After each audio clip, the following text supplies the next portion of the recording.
सर्वसामान्यांच्या हक्काचा आवाज जागर जनस्थान।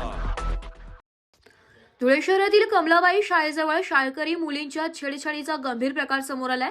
शाळेत येण्या जाण्याच्या वेळेतील गर्दीचा गैरफायदा घेत काही टवाळखोरांकडून मुलींची छेड काढली जात असल्याची तक्रार शिवसेनेकडे करण्यात आली आहे। शैक्षणिक चौक परिसरात कन्या शाळा असल्याने सकाळी शाळा भरण्याच्या आणि दुपारी शाळा सुटण्याच्या वेळेत मोठी गर्दी असते। याच गर्दीचा गैरफायदा घेत काही टवाळखोर गेल्या काही दिवसांपासून शाळकरी मुलींचा पाठलाग करून अश्लील हातवारे आणि इशारे करत असल्याचा आरोप आहे।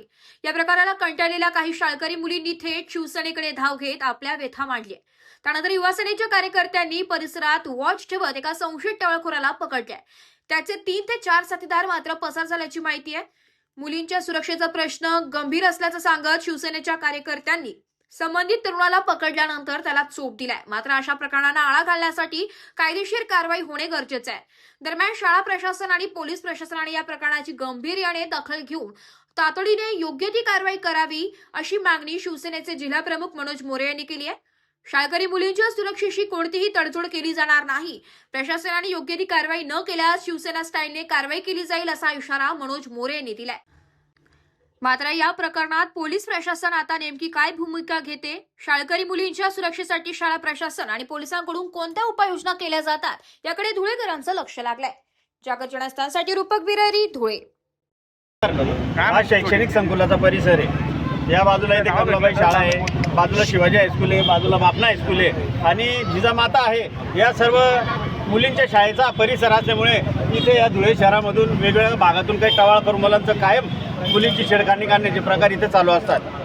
गेल्या 2-3 दिवसापासून काही लहान लहान मुली आमच्याकडे तक्रार करतायत की काका या परिसरामध्ये आम्ही ज्यावेळेस शाळेतून जाताना येताना या परिसरातून जातो त्यावेळेस काही मुलं आम्हाला त्रास देतात वेगवेगळे असे अश्लील इशारे करतात आणि त्याच्यामुळे आमचं येणं जाणं कठीण झालं आहे। आम्ही घरी जर सांगितलं तर कदाचित आमचे पालक आम्हाला शाळेमध्ये येऊ देणार नाही। त्याच्यामुळे काका आम्हाला संरक्षण द्या। शिवसेनेकडे संरक्षणाची त्या मुलींनी मागणी केली आणि त्याच्यानंतर आमचे युवा सेनेचे जिल्हा प्रमुख आहेत मनोज कोळेकर आणि त्यांची सगळी टीम ते 2 दिवसापासून इथे वास ठेवून होते आणि आज सकाळी त्यांना इथे काही टवाळखोर मुलं सापडले। त्याच्यातला एक मुलगा हाती लागला, बाकी पळून गेले। सोमवार, मंगळवार, बुधवार पुढच्या आठवड्यामध्ये त्यांचा शिवसैनिक पिछा करतील आणि त्यांना शोधतीलच। आणि ह्या इथे ज्या काही मुली शाळेमध्ये शिकायला येतात, इकडून प्रवास करतात, ज्याची इकडून येण्या जाण्याचा रस्ता आहे त्या मुलींना त्रास होतो, त्या मुलींचं संरक्षण करण्याची जबाबदारी आता आमची शिवसेनेची देखील आहे। त्याच्यामुळे पुढच्या काळात शिवसेनेचे दक्ष पहारा देऊन त्या मुलींच्या संरक्षणाची जबाबदारी घेतील। परंतु या सर्व गोष्टींवर आळा घालण्यासाठी धुळे जिल्हा पोलीस दलाच्या वतीने दामिनी पथकाची देखील इथे नियुक्ती केलेली आहे। दामिनी पथक शहरामध्ये फिरतंय।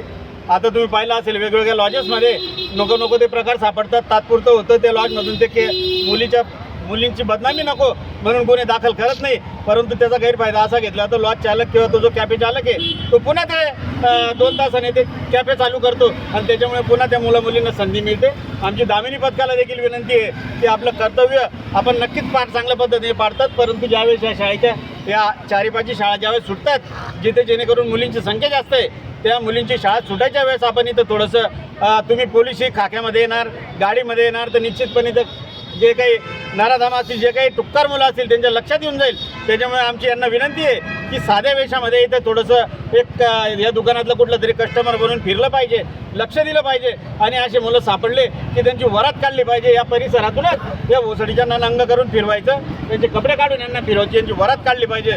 त्याच्याशिवाय या गोष्टीवर आळा बसणार नाही। परंतु याच्यामध्ये जर प्रशासन, शाळेचं प्रशासन, पोलीस प्रशासन जर अपयशी ठरत असेल तर शिवसेना हा विषय हातामध्ये घेऊन याचा बिमोड केला।